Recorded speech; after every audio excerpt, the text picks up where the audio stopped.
اور آپ سے یہ درخواست کروں گا کہ جو میں کہوں انشاءاللہ اگر اپنے اندر یہ غلطی ہم دیکھیں تو ان غلطی کو سدھارنے کی کوشش کریں گے انشاءاللہ کریں گے انشاءاللہ۔ سب سے پہلی غلطی اور جس کی وجہ سے آج ہم کو بری نیتوں سے جو دیکھا جا رہا ہے، ہم پر کیچڑ اچھالا جا رہا ہے، ہم پر ہنسا جا رہا ہے، آج ہم داڑھی اور ٹوپی رکھ کر کے کسی ایسے پروگرام میں نہیں جا سکتے کہ جس میں دوسری قوم کے لوگ بھی ہوں۔ وہاں جانا ہم اپنے آپ کو بے عزتی محسوس کرتے ہیں۔ یہ کیوں ہے؟ ایک وقت وہ تھا کہ جب مسلمان جہاں جاتا اس کی عزت ہوا کرتی تھی، آج مسلمان جہاں جاتا ہے وہاں وہ ذلیل ہوتا ہے، حتیٰ کہ بیت اللہ میں بھی جاتا ہے وہاں بھی وہ ذلیل ہو جاتا ہے۔ اس کی وجوہات کیا ہے؟ اس کی سب سے پہلی وجہ ہے قرآن کو پسے پشت ڈال دینا، قرآن کو برکت کی کتاب سمجھ لینا۔ قرآن کو کوئی گھر بنایا یا دکان بنائی یا دکان شروع کی تو صرف اس میں برکت کی کتاب سمجھ لینا، یہ آج ہمارے معاشرے کا المیہ بن چکا ہے۔ قرآن کے ساتھ آج ہمارا حال یہ ہو چکا، دنیا کی پورے عالم کی 99% مساجد سے قرآن کو نکال دیا گیا۔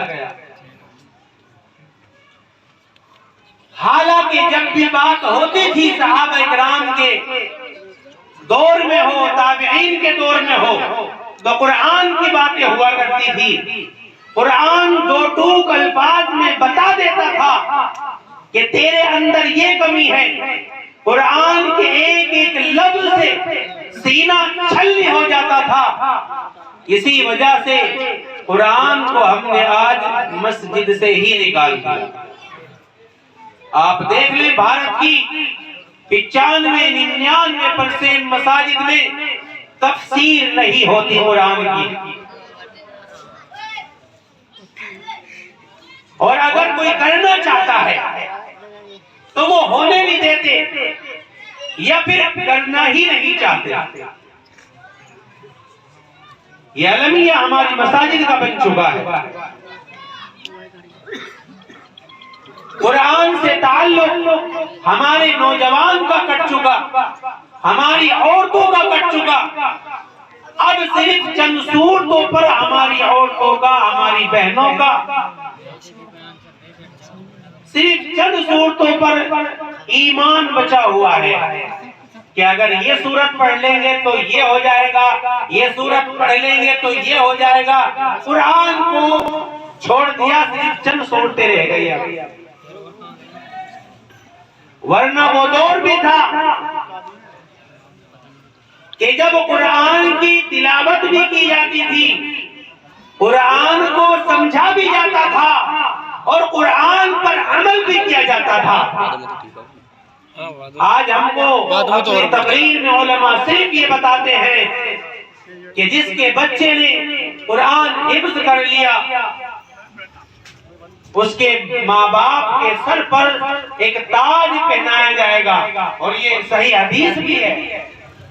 لیکن اگلا جو ٹکڑا ہے وہ بیان بھی ہوتا کہ اگر وہ شخص جو قرآن سیکھ لے اس پر عمل بھی کر لے تو اس کے حقیقت کا اور اس کا ٹھکانہ کیا ہوگا۔ تو پتہ چلا صرف تلاوت سے کام نہیں چلنے کا، صرف سمجھنے سے کام نہیں چلنے کا، بلکہ اس پر عمل کرنے سے کام چلے گا۔ ہم قرآن رٹ لیں قرآن رٹوا دیں لیکن اس پر عمل نہ کرے. یاد رکھو یہ قرآن صرف تلاوت کے لیے نہیں آیا تھا. یہ قرآن ہے اس کی تلاوت کر دی جائے، بلکہ قرآن جو آیا تھا وہ قرآن پر، اس کے احکام پر عمل کرنے کے لیے آیا تھا. میں کہتا ہوں کہ قرآن پڑھنا عبادت ہے، ثواب ہے، لیکن صرف تلاوت سے کام نہیں چلنے والا، بلکہ اس پر عمل کرنے سے کام چلے گا. یہی وجہ ہے کہ آج ہم نے اپنی مسجد سے قرآن کی باتوں کو نکال دیا. ایک وجہ تو یہ ہے، اور صرف اس قرآن کو برکت نہیں، اسے ٹانگنے کا عمل کر دیا قرآن کو. بھائی یہ بات میں کریے بات، او بھائی کہہ یہ بات میں کریے گا، بات میں کریے بات، اب نہ کریے بات. میں اتنے زور زور سے چیخ رہا ہوں جی، میری طرف دیکھیں آپ. قرآن کو گھروں میں لٹکانا شروع کر دیا. کسی نے سورہ یاسین لٹکا دی، کسی نے چاروں کل لٹکا دی، کسی آیت الکرسی کو لٹکا دیا. وہی سارے کام ہو رہے ہیں قرآن کو لٹکا کر کے. میاں بیوی کے بھی حالات ہیں، اور قرآن کو باقاعدہ اس کی طرف کو پیر ہو جائے، وہاں ننگے پڑے رہے. یہ قرآن کی بتاؤ بے حرمتی ہے یا نہیں؟ بولو بھائی. تو آج جتنے گھروں کے اندر قرآن کی آیات لٹکی ہوئی ہیں انشاءاللہ انہیں اتار دیں گے. مجھے یہ بتاؤ، جب قرآن کو شفا کہا تو نبی پاک صلی اللہ علیہ وسلم نے شہد کو بھی شفا کہا ہے. کیا کہا ہے؟ تو اب یہ بتاؤ، شہد لٹکایا جاتا ہے یا پیا جاتا ہے؟ جی، جب اسے شفا کہا تو لٹکا لو بھائی، جیسے قرآن کو لٹکا دیا. اسی کیوں پی رہے ہیں کہ حکیم صاحب نے بتایا کہ شہد کو صبح جو ہے چاٹنا ہے، اسے پینا ہے، اسے کیوں ملا رہے ہیں؟ اسے بھی لٹکا لو ایک چھوٹی شیشی میں بھر کے، جیسے ہم نے قرآن کو لٹکا دیا. یہ قرآن سے دوری کی ایک طرح کا ایجنڈا ہے انگریزوں کا، یہودیوں کا، کہ صرف اور صرف قرآن کو ان کے گھر میں لٹکانے کی چیز سمجھ لی جائے. یا پھر میرے والد صاحب کا انتقال ہوا، یا میری والدہ کا، یا میرے کسی عزیز کا، تو مدرسے میں سے بچوں کو بلا لیا، ان کا وقت بھی خراب کرتے ہیں، اور ان کو پھر جو ہے قرآن پڑھنے کا جو وہ دیا جاتا ہے، یعنی کہ قرآن پڑھا دی. اب کوئی بغیر کھلائے پلائے تو بھیجتا نہیں، یا بھیجتا ہے؟ کھلاتے نہیں کھلاتے.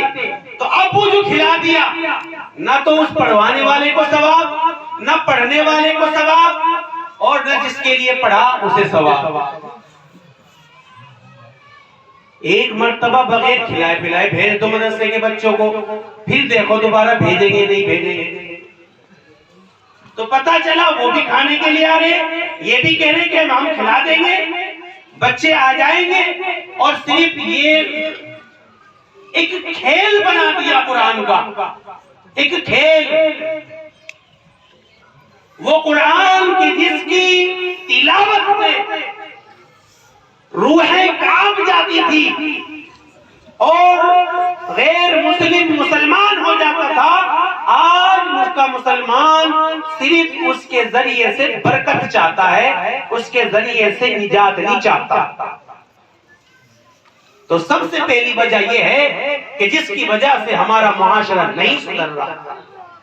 دوسری وجہ ہماری گھروں کی مستورات ہیں، ہماری گھروں کی عورتیں ہیں، کہ سب سے زیادہ جو دین دینا چاہیے تھا وہ عورتوں کو دینا چاہیے تھا. کیوں؟ اس لیے کہ سب سے زیادہ جو پرانی رسمیں ہیں وہ کس کے یاد ہوتی ہے؟ بولو بھائی. یا تو مر کے دیکھ یا شادی کر کے دیکھ، اور ایک رسم چھوٹ جائے پھر وہ عورت فوراً، کیونکہ حفظ یاد رہتی ہے رسول، وجہ کہ اس تک اس کے باپ نے، اس تک اس کی ماں نے، اس تک اس کے بھائی نے، اس تک اس کے بیٹے نے دین نہیں پہنچایا. اس وجہ سے آج اسے ساری رسمیں یاد ہیں. اگر یاد نہیں ہے تو قرآن اور نبی کی باتیں یاد نہیں ہیں. ایک فون آیا ایک عالم کی بیٹی کا کہ مولانا مرنے کے بعد جو کھانا کھلایا جاتا ہے وہ بچ گیا، اب اسے دفنا دیں یا کھلا دیں. یعنی اس بچی کو یہ تک نہیں پتا کہ اس کو کھانا کیا کرنا چاہیے. میں نے کہا تو تمہارا کیا کام ہے وہاں؟ تو یہ حال ہو چکا ہماری گھروں کی عورتوں کا. ہماری گھروں کی عورتوں کو کئی عاملوں کے نام یاد ہیں، تعویذ والوں کے نام یاد ہیں، کسی عالم کا نام یاد نہیں ملنے کا. لین اور چین بنی ہوئی ہے. کوئی عورت کسی تعویذ والے کے بارے میں بتاتی ہے، کوئی عورت کسی تعویذ والے کے بارے میں بتاتی ہے، وہ کہتی ہے وہ اچھا، وہ کہتی ہے وہاں سے کام بنے گا، وہ کہتی ہے اس کے پاس چلے جاؤ. یہ آج ہمارے معاشرے کا المیہ کہ ہماری عورتوں کو تعویذ والوں کے نام پتا ہے، اگر نہیں پتا تو صحابیات کے نام کا نہیں پتا. یہ المیہ ہماری بہنوں کا، ہماری عورتوں کا، ہماری بیٹیوں کا، ہماری بہنوں کا. نبی پاک صلی اللہ علیہ وسلم تک ہمیں ہر بات کو جوڑنی ہے، وہاں سے پتا چلے گا